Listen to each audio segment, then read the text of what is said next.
Les 10 étapes vers une autodiscipline de fer. Avec les méthodes puissantes du développement personnel vers une énorme force mentale, motivation et maîtrise de soi. De Ben Clarstein, lu par Antoine Bernard. Qu'est-ce que l'autodiscipline? L'autodiscipline. Si vous vous promeniez dans le centre-ville et demandiez à d'autres personnes ce que signifie pour elles l'autodiscipline, vous obtiendriez probablement des réponses très similaires. Pour moi, l'autodiscipline signifie que je peux contrôler mes propres actions. Je dirais que je suis autodiscipliné si je peux résister à l'envie d'un morceau de chocolat, par exemple. L'autodiscipline, je dirais que l'on peut alors contrôler ses propres actions et ne pas agir en fonction de ses pulsions. La plupart des réponses seraient similaires à ces exemples.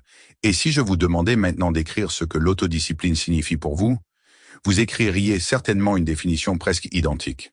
Au fond, toutes ces réponses ne sont pas fausses non plus, mais l'autodiscipline cache bien d'autres choses, et ce n'est que lorsque vous aurez compris en quoi de nombreux aspects ont une influence sur l'autodiscipline que vous pourrez renforcer votre propre autodiscipline. Un thérapeute de renom, le docteur Wendy Dryden, très connu en Angleterre dans le domaine de la thérapie cognitivo-comportementale, a étudié en profondeur la notion d'autodiscipline dans le cadre de ses recherches et est parvenu à la conclusion que l'autodiscipline se compose de plusieurs parties. Le docteur Wendy Dryden ne considérait pas l'autodiscipline comme une pièce unique, mais la divisait en 5 parties qui en constituent son fondement. Selon sa définition, vous êtes autodiscipliné lorsque vous reconnaissez les choses importantes dans la vie et que vous renoncez à la réalisation d'objectifs à court terme s'ils font obstacle à des objectifs à long terme.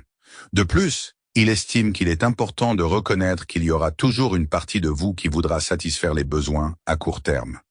Vous devez accepter cette part, tout en gardant à l'esprit que vous avez délibérément choisi de ne pas atteindre cet objectif à court terme afin d'atteindre un objectif à long terme. Imaginez par exemple que vous vous êtes fixé comme objectif à long terme de faire plus de sport et d'adopter une alimentation plus saine. Vous ne pourrez pas atteindre cet objectif du jour au lendemain et il vous faudra faire quelques efforts pour le poursuivre. Les objectifs à court terme, par exemple le besoin d'une tablette de chocolat, d'un grand verre de coca ou d'un burger, essaieront toujours de vous détourner de votre objectif et il y aura toujours une part de vous qui dira « Tu pourrais tout aussi bien croquer dans un burger bien juteux en ce moment au lieu de t'entraîner ici à la salle de sport.